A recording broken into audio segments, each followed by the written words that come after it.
Computer की चौथी unit के हिसाब से हमने पहले वीडियो में इनपुट और आउटपुट की डेफिनेशन को समझा था, जिसमें हमने इनपुट डिवाइस और आउटपुट डिवाइस को समझा था कि ये क्या होता है और किस प्रकार हमको कंप्यूटर में मतलब कि किसी भी मशीन में इनपुट किस प्रकार प्रोवाइड करते हैं, ये हमने अच्छे तरीके से समझा था। हमने इनपुट का क्लासिफिकेशन देखा था, जिसमें हमने इसको दो भागों में बांटा था। आइए हम इसको एक बार फिर से समझ लेते हैं। Hello students, you are most welcome. हम क्लासिफिकेशन के इस छोटे से डायग्राम को फिर से समझ रहे हैं। चलिए देख लो। देखिए, क्लासिफिकेशन ऑफ इनपुट डिवाइस मतलब कि इनपुट डिवाइस के वर्गीकरण को हम समझ रहे हैं। ये जो इनपुट डिवाइस है, इस इनपुट डिवाइस को समझने के लिए दो भागों में बांटा है। दो भाग कौन कौन से हैं? पहला होता है एक ह्यूमन डेटा एंट्री, मतलब कि हमारे द्वारा जो डेटा एंट्री होता है उसको हमने समझने के लिए एक भाग बनाया। दूसरा भाग ये है सोर्स डेटा एंट्री, मतलब कि ऐसे कोई से सोर्स जिसके माध्यम से हम किसी मशीन में, इलेक्ट्रॉनिक डिवाइस में या फिर किसी भी भौतिक उपकरण में डेटा को प्रोवाइड करते हैं। मतलब कि हम करते हम ही है, लेकिन हम किसी उपकरण के माध्यम से मशीन में डेटा को प्रोवाइड करते हैं। एक हम खुद करते हैं और दूसरा किसी सोर्स के माध्यम से डेटा को प्रोवाइड करते हैं। वो सोर्स के रूप में हमने इसको दो भागों में बांटा है। ह्यूमन डेटा एंट्री किस प्रकार से हो सकती है? हम डायरेक्टली कीबोर्ड से कनेक्ट होकर डेटा को इंटर करवा सकते हैं कंप्यूटर में। दूसरा, पॉइंटिंग डिवाइस, जैसे कि आप माउस बोल सकते हैं, ट्रैक बॉल बोल सकते हैं, जॉयस्टिक को समझ सकते हैं, जो एक प्रकार के पॉइंटिंग डिवाइस है।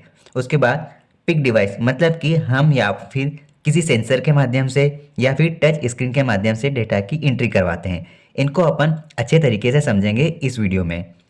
दूसरा ये है कि सोर्स डेटा एंट्री क्या है। इसको आप तीन फॉर्मेट में डिवाइड करके समझ सकते हैं। आप किसी ऑडियो के फॉर्मेट में आप डेटा एंट्री करवा सकते हैं, जैसे हम व्हाट्सएप पर अपनी स्पीच रिकॉग्निशन के माध्यम से सेंड करते हैं कोई मैसेज, साउंड कार्ड या माइक्रोफोन के हिसाब से, जैसे हम कोई कॉलिंग करते हैं इस हिसाब से। वीडियो मतलब कि डिजिटल रूप में या फिर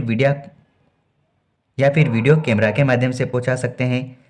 एक होता है ऑप्टिकल सोर्स डेटा एंट्री, मतलब कि हम किसी स्कैनर के माध्यम से भेज सकते हैं, ओसीआर के माध्यम से, एमआईसीआर के माध्यम से, ओएमआर के माध्यम से, बारकोड रीडर के माध्यम से और पंच कार्ड रीडर के माध्यम से। ये सारे ऑप्टिकल इक्विपमेंट है, इसके माध्यम से हम डेटा एंट्री करवा सकते हैं।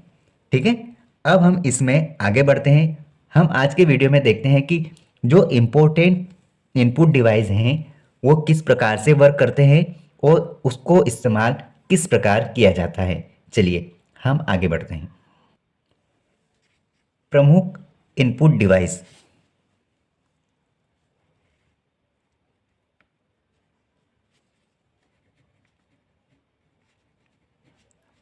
प्रमुख इनपुट डिवाइस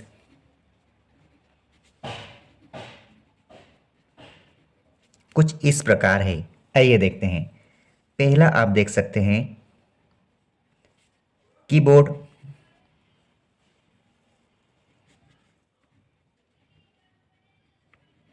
दूसरा, आप माउस को बोल सकते हैं, माउस से भी हम डेटा इनपुट करवाते हैं। फिर आप बोल सकते हैं जॉयस्टिक,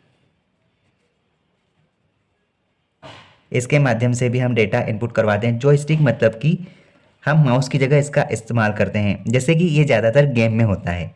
जब गेम खेलते हैं वीडियो गेम, उसमें जॉयस्टिक का इस्तेमाल होता है, जो दोनों हाथों से पकड़ा जाता है। उसमें दो गियर बने होते हैं और छोटे छोटे बटन होते हैं। उसके बाद आप बोल सकते हैं light pen,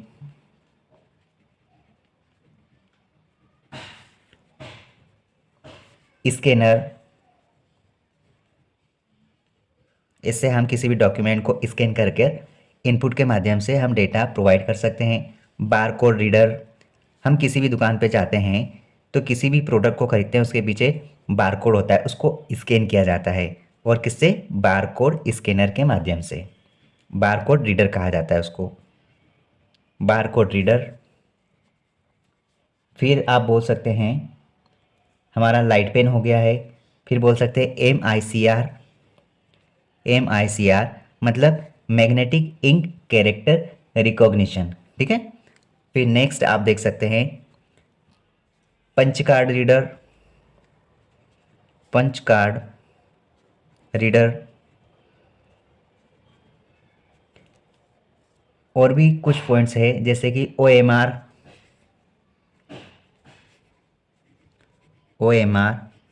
optical mark reader, OCR optical character reader, digital camera, digital camera,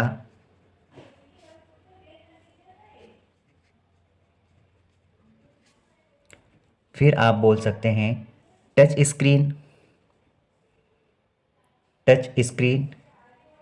TOUCH, spelling ये सही करना, शायद पिछले वीडियो में हमने इसको गलत लिखा था। टच स्क्रीन,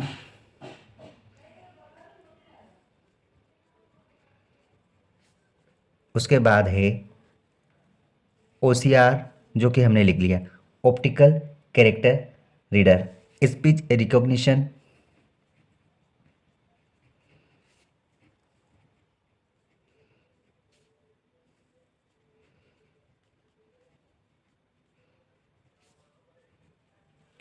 उसके बाद है इलेक्ट्रॉनिक कार्ड रीडर,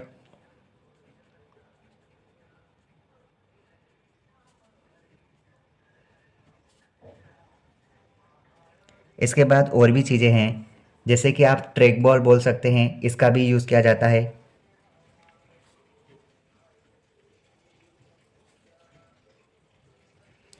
और भी हो सकते हैं लेकिन ये मोस्टली 95% इम्पोर्टेंट पॉइंट्स हमने लिखे हैं, इनको अपन समझते हैं कि ये किस प्रकार से काम करते हैं। देखो, एक छोटा सा नोट ध्यान रखना कि जो इनपुट और आउटपुट जो डिवाइस है, इनको अगर एक साथ बाह्य उपकरणों के द्वारा हम कनेक्ट करते हैं तो ये फिजिकली रूप से हमारे से ही कनेक्ट होते हैं, है ना। ये जो पेरीफेरल डिवाइस है इनको पेरीफेरल डिवाइस कहा जाता है क्योंकि ये मेन कंप्यूटर मतलब कि सीपीयू के चारों ओर से जुड़े होते हैं, घिरे होते हैं। इन पेरीफेरल डिवाइस कंप्यूटर के हार्डवेयर डिवाइस के रूप में तार या फिर किसी वायरलेस टेक्निक के द्वारा कंप्यूटर से जोड़कर हम इसका इस्तेमाल करते हैं। ठीक है, चलो अब हम इसमें से एक एक को पकड़ते हैं और थोड़ा सा उसके बारे में जानकारी लेते हैं। सबसे पहले हम देखेंगे कि माउस होता क्या है। पहला नंबर, माउस। ये माउस क्या है? माउस एक प्रकार का इनपुट डिवाइस का नाम है। क्या है? ये एक इनपुट डिवाइस है। ठीक है, अब देखो, ये माउस एक चूहे के नाम पर पड़ा है। चूहा, जिसे आप रेट कहते हैं। रेट मतलब कि चूहा। तो चूहे की आकृति का रहता है माउस, इस प्रकार इसका नाम माउस ही रख दिया है। ठीक है, अब ये माउस, इसका आविष्कार हुआ कब है? तो इस माउस का आविष्कार हुआ है सन 1964 में। सन 1964 में माउस का आविष्कार हुआ है। ठीक है, और ये आविष्कार किया तो किसने? उसका नाम देखो। देखो, ये जो आविष्कार है ये किया है डॉक्टर डगलस एंजेलबर्ट ने। DOUGLS,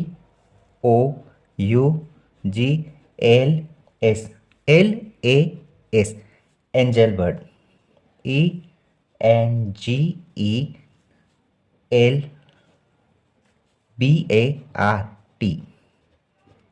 किसने किया है? डॉक्टर डगलस एंजल बर्ट ने माउस का आविष्कार किया सन 1964 में। इस प्रकार इसका नाम माउस पड़ा क्योंकि यह एक चूहे की आकृति का होता है। ठीक है, अब देखो, सबसे ज़्यादा प्रयोग होने वाला ये इनपुट डिवाइस है। यह सबसे ज़्यादा यूज़ होने वाला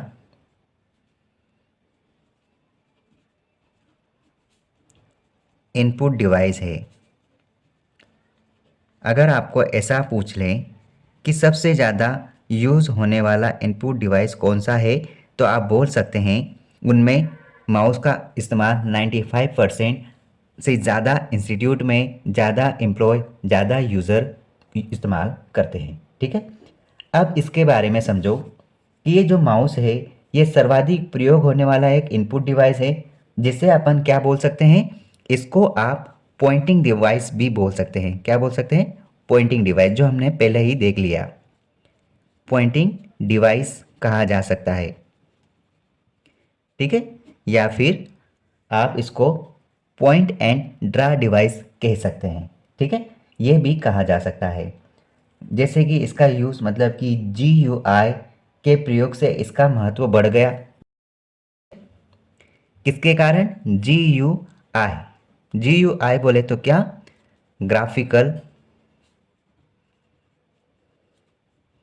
ग्राफिकल यू से बनेगा यूज़र इंटरफेस।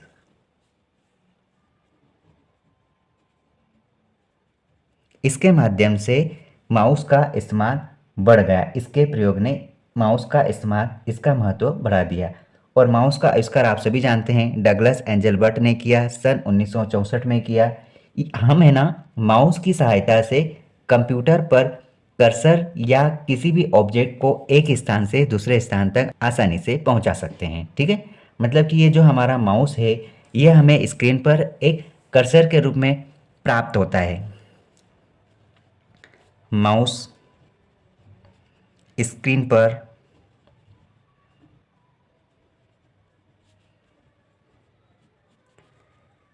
पर एक कर्सर के माध्यम से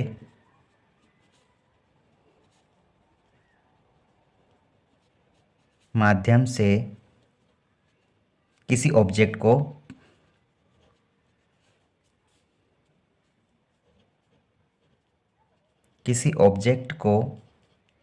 एक स्थान से दूसरे स्थान तक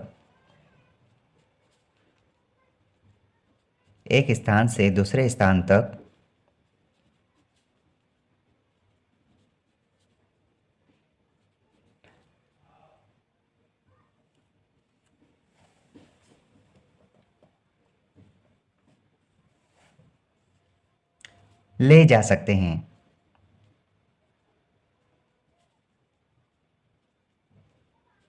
और ये हम माउस के माध्यम से कर सकते हैं, ठीक है। हम इस माउस के प्रयोग से किसी भी कमांड या डायलॉग बॉक्स या फिर आइकन को सिलेक्ट करके या फिर उससे संबंधित किसी भी काम को करके हम उसको एग्जीक्यूट कर सकते हैं। इसके द्वारा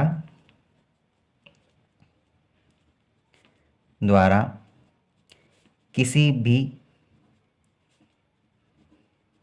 कार्य जैसे कि कमांड्स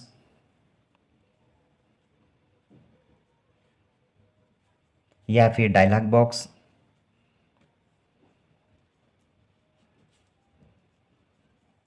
या फिर आप बोल सकते हो आइकन को सिलेक्ट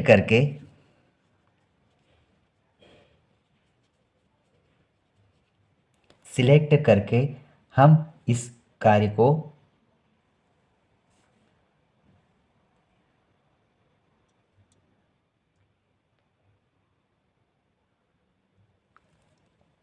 या उससे संबंधित सभी कार्य को अपन आसानी से एग्जीक्यूट कर सकते हैं, या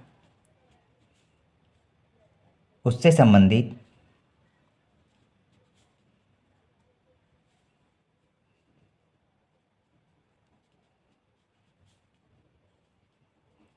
किसी भी कार्य को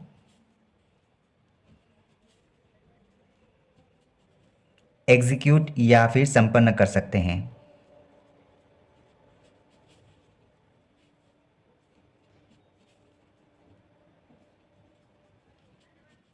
यह हमने माउस के बारे में थोड़ी सी जानकारी इकट्ठी की। अब ये जो माउस है ये इनपुट डिवाइस है।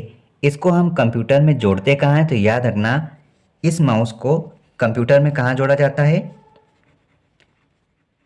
माउस को कंप्यूटर में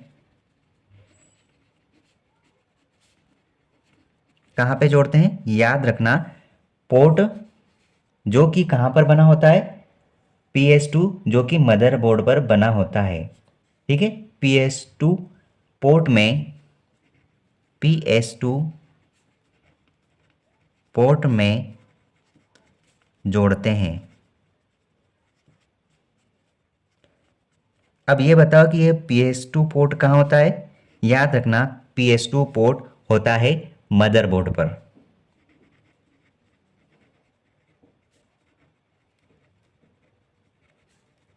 ठीक है, मदरबोर्ड पर होता है। लेकिन एक बात और याद रखना कि हम USB पोर्ट से जोड़ते हैं। ठीक है, या तो हम USB पोर्ट से जोड़ते हैं।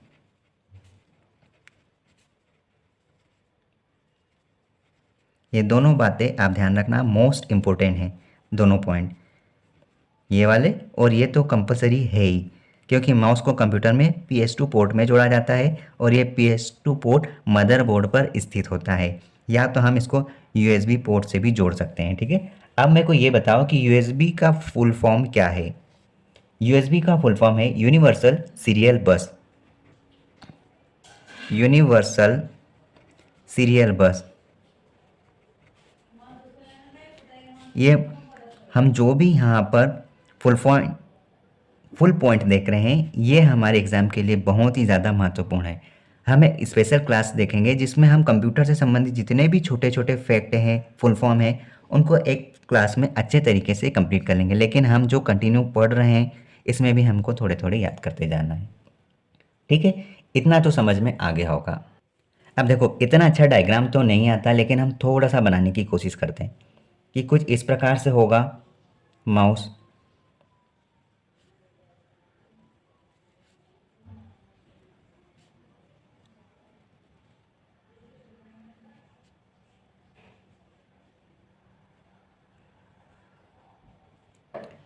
शायद ये माउस की तरह दिख रहा होगा और इसमें इस प्रकार की आकृति होती जो आप समझ जाओगे।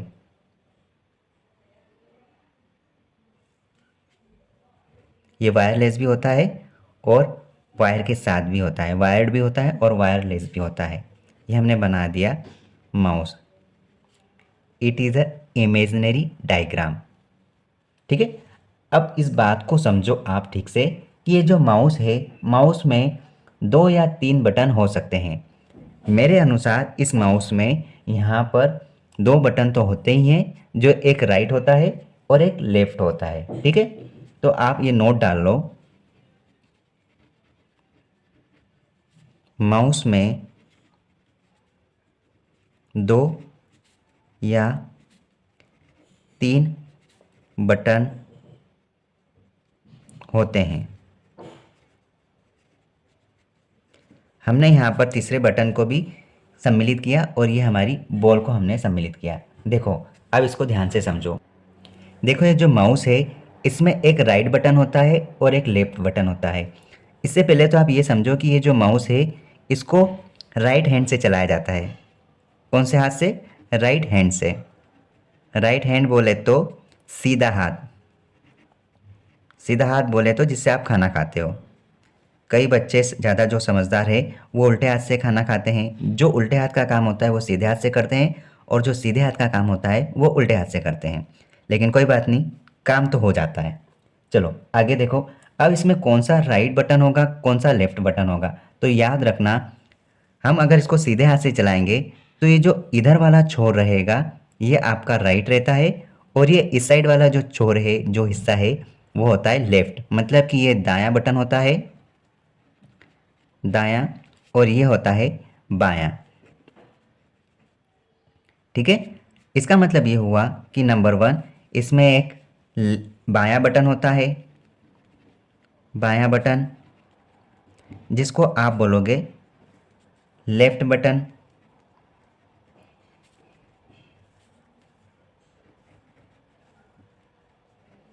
देखो लेफ्ट बटन का जब इस्तेमाल होता है तो इसका किस प्रकार से यूज़ होगा। देखो ये माउस में बाईं ओर होता है, बिल्कुल सही बात है, इसलिए इसको बायां बटन बोला जाता है। इससे हम क्या करते हैं, इसके माध्यम से हम क्लिक कर सकते हैं, क्लिक करेंगे, या फिर आप इसको डबल क्लिक कर सकते हैं। डबल क्लिक करने से क्या होगा, कोई चीज़ ओपन हो सकती है। अगर किसी पर आप किसी आइकन पर आप डबल क्लिक करोगे तो वो आइकन खुल जाएगा, ठीक है, वो बॉक्स खुल सकता है। या फिर आप क्या कर सकते हो, पॉइंट के अनुसार इसका यूज़ कर सकते हैं, पॉइंटिंग के रूप में, ठीक है, पॉइंटिंग। और क्या कर सकते हो आप, ड्रैग कर सकते हो। ड्रैग मतलब कि आपने ये पॉइंट दबाया और आपकी जो स्क्रीन है, इस स्क्रीन पे यहाँ पर अगर अगर आपका कर्सर है तो ये आपको सिलेक्ट करने के हिसाब से इसका यूज़ कर सकते हैं, सिलेक्ट कर सकते हैं, ये काम आप कर सकते हैं, ठीक है। ये माउस, आगे चलो देखते हैं, ये काम तो हो गया लेफ्ट का। अब देखो आप राइट बटन का क्या काम होता है। अब हमें देखना है यहाँ पर सेकेंड नंबर, दायां बटन। दायां बटन को हम बोल सकते हैं यहाँ पर राइट बटन।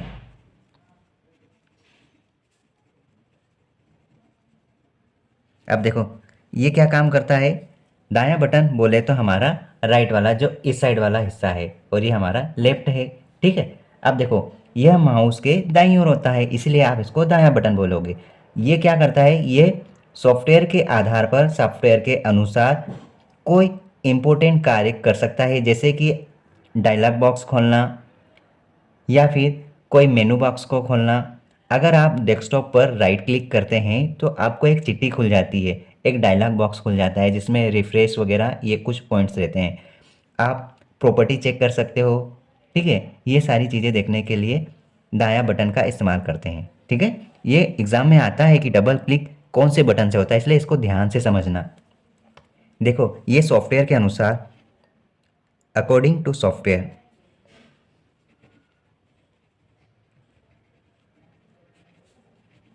टू सॉफ्टवेयर क्या कर सकता है, important work,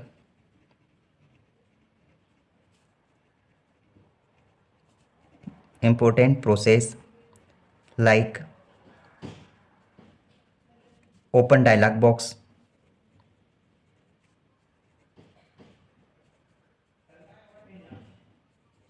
open dialog box. उसके बाद यहाँ बोल सकते हैं ओपन मेनू बॉक्स।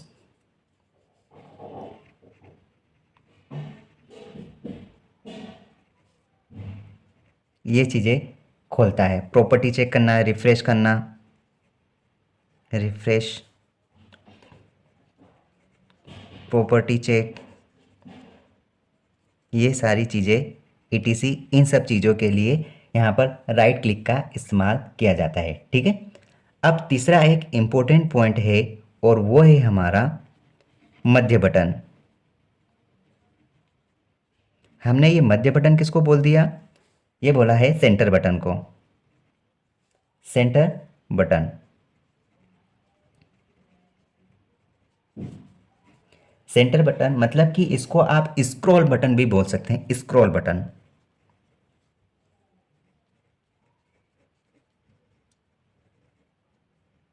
स्क्रॉल बटन भी बोल सकते हैं किसको, मध्य बटन को, ठीक है। और इसका यूज़ हम किसी भी डॉक्यूमेंट या वेब पेज को ऊपर या नीचे ले जाने के लिए करते हैं, ठीक है। इसका इस्तेमाल यूज़ किसी भी डॉक्यूमेंट को या लिस्ट इसमें ऊपर मतलब अप या डाउन करने के लिए, नीचे ले जाने के लिए या फिर आप कोई एप्लीकेशन, कोई लेटर लिख रहे हैं तो उसमें आप इस लेटर को चेक करने के लिए, देखने के लिए इस्तेमाल करोगे, ठीक है। इसमें क्या रहता है, इसमें एक व्हील बना रहता है और व्हील को घुमाना होता है, ठीक है। मतलब कि अभी के जो माउस हो रहे हैं उन माउस में बीच वाला जो बटन होता है वो बटन कैसा होता है, ये वाला बटन एक व्हील के रूप में होता है। व्हील बोले तो एक पहिए के रूप में होता है, इसमें बदल दिया है अब आजकल के जो माउस आते हैं उनको, जिससे हम है ना उसको घुमाते हैं। मतलब कि आप राइट हैंड से वर्क कर रहे हैं तो आप उस उंगली से उस व्हील को घुमाते हैं, जिससे आप स्क्रीन पर किसी भी चीज़ को ट्रैक करते हैं, ऊपर या नीचे ले जाने का काम करते हैं। मतलब कि डॉक्यूमेंट या वेब पेज को ऊपर या नीचे स्क्रॉल करने का काम होता है, ठीक है। ये हमारा माउस। जब हम माउस का यूज़ करते हैं तो 3 प्रकार से ये हमें स्क्रीन पर दिखाई देता है। देखो एक छोटा सा डायग्राम बनाने की कोशिश करते हैं, आई होप आप इसको समझ जाओगे। देखो जब आप किसी भी डॉक्यूमेंट या कोई फॉर्मेट बनाते हैं तो माउस का जो पॉइंट है वो आपको उस समय इस प्रकार से कर्सर के रूप में दिखता है। ठीक है, इसको क्या बोलोगे? कर्सर। कर्सर के रूप में दिखाई देगा, जो कि ब्लिंक करता है ना, ये ब्लिंकिंग रहता है प्रोसेस में, ब्लिंक करता है, ब्लिंकिंग बोल सकते हैं। इस प्रकार से ये वर्क करता है। और दूसरा, अगर आप किसी ऐसी प्रॉपर्टी पर जाओगे जहाँ पर ये आपको इस प्रकार का हैंड की आकृति में दिखाई देगा, इस प्रकार का कुछ, आप थोड़ा सा समझ आना,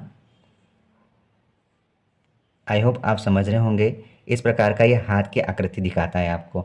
और तीसरा आप समझ सकते हैं कि अगर आप किसी ऐसी प्रॉपर्टी पे जाओगे जहाँ पर ये आपको एक एरो की तरह प्रदर्शित करेगा, इस प्रकार से कुछ रहेगा, कुछ थोड़ा सा तिरछा रहता है। ठीक है, आपको सिलेक्ट करने को भी आएगा, लेकिन ध्यान रखना कि एकदम सीधा नहीं रहता है, ये एकदम थोड़ा सा स्ट्रेट से झुका हुआ रहता है। मतलब कि अगर आप देखो तो ये 110 115 डिग्री पर, ऐसा 90 डिग्री सीधे होता है, तो ये 100 या 110 पर झुका होता है। और ये हाथ एकदम सीधे की तरह रहता है और कर्सर इसी प्रकार से ब्लिंक करते रहता है। ये आपको मैंने बता दिया, माउस द्वारा कर्सर की पोजीशन 3 प्रकार से दिखती है।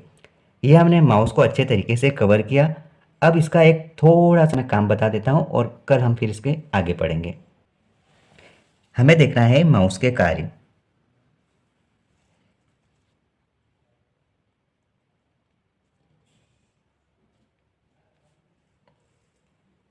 Function of mouse.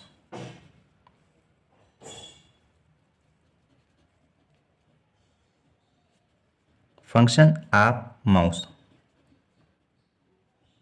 हमको माउस के काम देखना है। देखो माउस के काम कुछ हम सिलेक्टेड देखेंगे, हालांकि बिना माउस से लगभग काम हो ही नहीं सकता, ये भी बोल सकते हैं। ठीक है, देखो यहाँ पर पहला पॉइंट तो आप समझो, यहाँ पे आप इस माउस का इस्तेमाल पॉइंट और सिलेक्ट के रूप में भी कर सकते हैं। पॉइंट एंड सिलेक्ट के अकॉर्डिंग किया जा सकता है। सिलेक्ट इसके माध्यम से भी कर सकते हैं। दूसरा, आप इसका उपयोग क्लिक करने के लिए भी इस्तेमाल कर सकते हैं। तीसरा, आप उपयोग देख सकते हैं, इस माउस का उपयोग आप डबल क्लिक करने में भी कर सकते हैं। चौथा नंबर, आप समझ सकते हैं कि इस माउस का उपयोग राइट क्लिक में भी होता है, क्योंकि इसमें राइट क्लिक का बटन दिया होता है, राइट क्लिक। और आप बोल सकते हो इसमें इसी प्रकार से लेफ़्ट क्लिक भी कर सकते हैं, बिल्कुल कर सकते हैं, जो कि डबल क्लिक होता है, इसको आप लेफ़्ट बटन बोल सकते हैं, लेफ़्ट, लेफ़्ट क्लिक से। और आप बोल सकते हैं ड्रैग एंड ड्रॉप के लिए भी किया जा सकता, ड्रैग एंड ड्रॉप।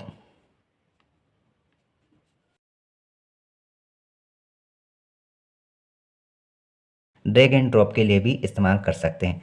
अब इसको थोड़ा सा व्यवस्थित रूप से समझ लो कि देखो इसका जो माउस है, इसका यूज़ हम पॉइंट एंड सिलेक्ट के रूप में भी करते हैं। क्यों करते हैं? इसका रीज़न ये है कि हमें कोई चीज़ सिलेक्ट करना होती है या फिर किसी चीज़ को पॉइंट आउट करना होता है, तब हम इसका इस्तेमाल करते हैं। ठीक है, अब यहाँ पर एक बात और समझो, जब हम माउस पॉइंटर को किसी आइकन के रूप में ले जाने से यदि माउस पॉइंटर का आकार हाथ का हो जाए तो समझना कि इसे पॉइंट कहा जाएगा। ठीक है, अगर माउस का आकार, माउस इस प्रकार के हाथ के आकृति में हो जाए, ये उंगली बना लेना, ज़्यादा तीखी हो गई, इस प्रकार के हाथ के आकार का हो जाए तो समझ लेना कि ये पॉइंट बना रहा है, पॉइंट कहा जाएगा इसको। ठीक है, अगर आपको पूछे कि पॉइंट का आकार कैसा होता है, तो एक प्रकार से हाथ के आकार का होता है। अगर हम किसी आइकन पर ले जाते हैं, याद रखना किसी आइकन पर,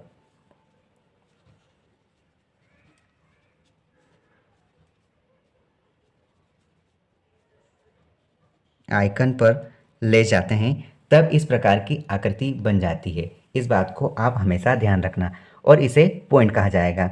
साथ ही हम ये भी बोल सकते हैं कि पॉइंट किए गए जो ऑब्जेक्ट का जो संक्षिप्त विवरण भी होता है वो भी इस स्क्रीन पर हमको बताया जाता है। जैसे कि आपने कहीं पर क्लिक कर दिया किसी आइकन पर, तो ये आपको इस प्रकार का पॉइंट बताएगा। ठीक है, इस प्रकार से आप मेरा हाथ देखो, इस प्रकार से बताता है। ठीक है, ये वहीं बताएगा जहाँ पर आपने आइकन पर इसको पॉइंट को ले गए हैं, इस प्रकार का पॉइंट बताएगा। और आपको ये भी बताएगा कि आप जिस आइकन पर गए हैं उसका डिस्क्रिप्शन भी देता है, मतलब कि संक्षिप्त विवरण भी देता है। ठीक है, इस बात को ध्यान रखना। माउस का इस्तेमाल हम किसी भी आइकन या किसी भी टेक्स्ट या फिर हम किसी भी इमेज को सिलेक्ट करने के लिए इस्तेमाल करते हैं। और हम ये बोल सकते हैं कि जो भी हम सिलेक्ट करते हैं या फिर सिलेक्ट किया गया जो आइकन है या टेक्स्ट है या जो इमेज है, इसके रंग में हम परिवर्तन भी देख सकते हैं। ठीक है, सिलेक्ट जो हम करते हैं उस ऑब्जेक्ट को हम कट, कॉपी और डिलीट कर सकते हैं, क्योंकि ये आप चलाते हैं तो आपको ये अच्छे तरीके से पता है। दूसरा ये कि हम इसे सिंगल क्लिक कर सकते हैं, जो कि लेफ़्ट बटन से होता है, और डबल क्लिक भी लेफ़्ट बटन से होता है। जब आप सिंगल क्लिक करोगे इसका मतलब ये होता है कि आपने उसको जल्दी जल्दी में एक बार क्लिक किया, जो उस पर छोटा सा इफ़ेक्ट दे जाता है। अगर आप उस पर डबल क्लिक करते हैं तो वो जो चीज़ पर आपने क्लिक किया, माना कि आपने आइकन पर क्लिक किया, तो वो चीज़, वो बॉक्स ओपन हो जाता है। ठीक है, जब आपने इसको बाएं बटन के माध्यम से एक बार क्लिक किया, एक बार दबाकर छोड़ दिया, इसको आप क्लिक कहेंगे। इसका यूज़ हम किसी भी ऑब्जेक्ट या फिर आइकन को पॉइंट करके उसे सिलेक्ट करने के लिए इस्तेमाल करते हैं ना। एक क्लिक का यूज़ कब होता है? किसी आइकन किसी आइकन को सिलेक्ट करने के लिए इस्तेमाल करते हैं।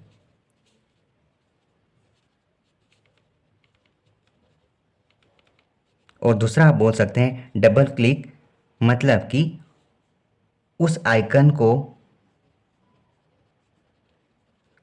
ओपन करते हैं, ओपन करने के लिए इस्तेमाल करते हैं डबल क्लिक का। ठीक है, और राइट क्लिक का इस्तेमाल कब होता है? किसी आइकन की या किसी भी ऑब्जेक्ट की या फिर ऑब्जेक्ट का हम डायलॉग बॉक्स ओपन करने के लिए, डायलॉग बॉक्स ओपन करने के लिए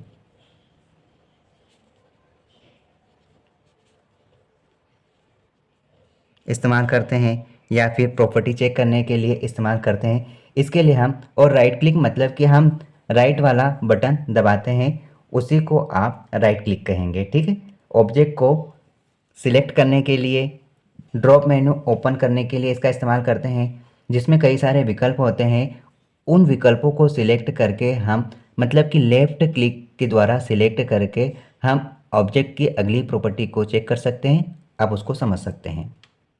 देखिए, राइट क्लिक करेंगे तो किसी ऑब्जेक्ट का डायलॉग बॉक्स ओपन होगा।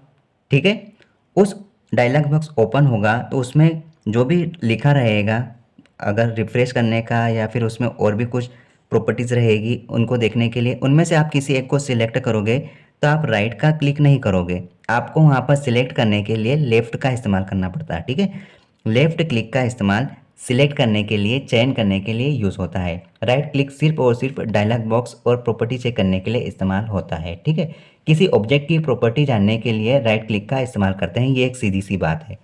अगला देखो, ड्रैग और ड्रॉप। ये हम किसी भी ऑब्जेक्ट के आइकन पर माउस पॉइंटर ले जाकर लेफ्ट बटन दबाएंगे, तो लेफ्ट बटन दबाए रखकर उस माउस को एक स्थान से दूसरे स्थान तक ले जाना ड्रैग कहलाता है। ठीक है, मतलब कि मैं आपको फिर से बता दूं ड्रैग क्या होता है। किसी ऑब्जेक्ट के आइकन पर, किसी ऑब्जेक्ट के आइकन पर माउस पॉइंटर ले जाकर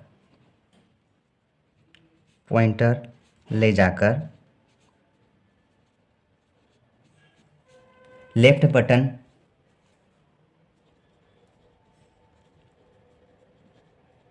दबाकर या फिर दबाना, और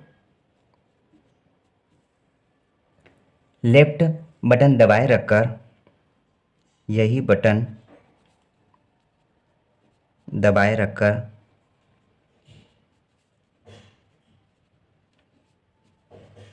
लेफ्ट बटन दबाए रखकर माउस को एक स्थान से दूसरे स्थान तक ले जाना। माउस को एक स्थान से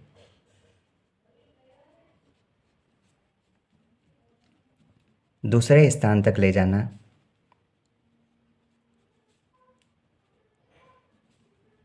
ले जाना क्या कहलाएगा? यह कहलाता है ड्रैग।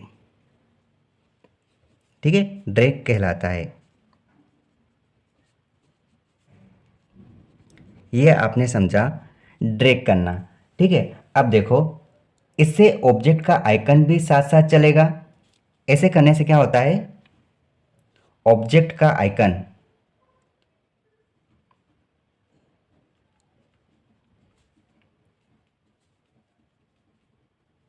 साथ साथ चलेगा।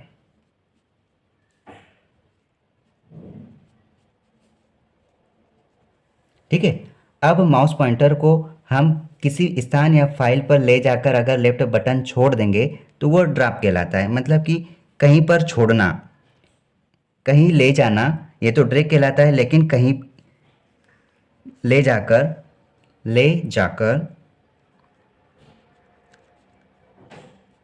किसी प्लेस पर, किसी स्थान पर छोड़ना, यह कहलाता है ड्रॉप। ठीक है, आई होप आप समझ रहे होंगे।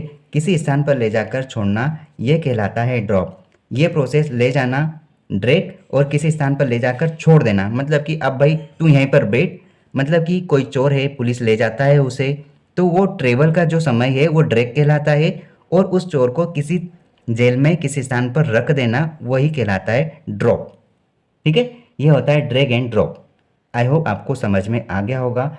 ये हमने देखा माउस के बारे में। एक लाइन और समझो, माउस का इस्तेमाल पेंट प्रोग्राम में पेन या कलम, ब्रश के रूप में भी कर सकते हैं। ठीक है, मतलब ये अपनी अपनी अलग अलग सॉफ्टवेयर के अकॉर्डिंग अपना काम, अपना कार्यभार संभाल लेता है। ठीक है, जैसे कि माउस के इस ड्रैग और ड्रॉप विकल्प का इस्तेमाल किसी आइकन या फिर चित्र, अक्षर, फाइल या फोल्डर को कंप्यूटर स्क्रीन पर एक स्थान से दूसरे स्थान तक जाने या फिर कंप्यूटर मेमोरी में एक फोल्डर से दूसरे फोल्डर तक पहुंचाने का काम ड्रैग एंड ड्रॉप कहलाता है। आई होप आप इसको बहुत ही बढ़िया तरीके से समझ गए होंगे। अब मेरे को आपको एक बात और समझाना है कि अपन ने देखा ये डबल क्लिक। अब इस बात को आप ध्यान रखना कि ये डबल क्लिक एक निश्चित अंतराल में दबाया जाता है। एक निश्चित अंतराल में दबाया जाता है। जैसे कि आपको डबल क्लिक करना है तो आप क्या करोगे? आप मतलब कि एक छोटा सा अंतराल होता है, जैसे आपको, जैसे कि किसी भी बॉक्स को ओपन करना है, किसी भी आइकन को ओपन करना है, तो आप क्या करोगे? वहीं पर 2 बार टैप करोगे। एक शॉर्ट सा आपको टाइमिंग दिया जाएगा, उसी अंतराल में आपको करना है। ऐसा नहीं कि आपने अभी एक बार प्रेस कर दिया फिर आपने 2-3 सेकंड का डिले करके एक बार और प्रेस करा। इसका मतलब कि वो डबल क्लिक का वर्क नहीं करेगा। आपको वहीं पर बिना उंगली उठाए वहीं पर इस प्रकार से 2 बार दबाना है, तभी वो डबल क्लिक कहलाता है। मतलब कि डबल क्लिक माउस बटन को एक निश्चित अंतराल के भीतर भी अपने को दबाना पड़ेगा, तभी वो काम करेगा। यदि 2 क्लिक के बीच में आपने अगर अंतर कंप्यूटर पर सेट किए गए समय अंतराल से ज़्यादा अगर दे दिया तो कंप्यूटर इसे सिंगल क्लिक की तरह ही पढ़ेगा।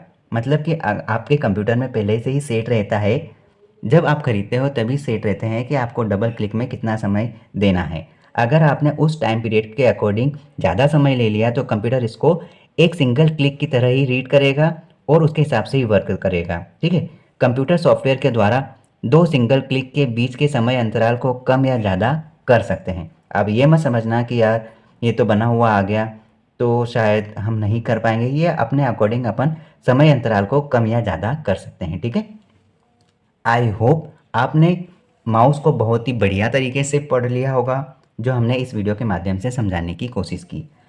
अगले वीडियो में हम इससे भी बेहतरीन चीज़ को पढ़ेंगे और वो शायद है हमारा, यहाँ पर हम माउस के और छोटे छोटे से प्रकार जैसे कि touch pad, track ball, joystick, इनको समझेंगे। वायरलेस आप माउस भी देखेंगे कल के वीडियो में। उसके बाद अपन छोटे छोटे पार्ट में अगले ही वीडियो में हम कीबोर्ड को समझेंगे, जिसमें हम हर एक कोने कोने की बिंदु को आपके सामने रखने की कोशिश करेंगे, ठीक है।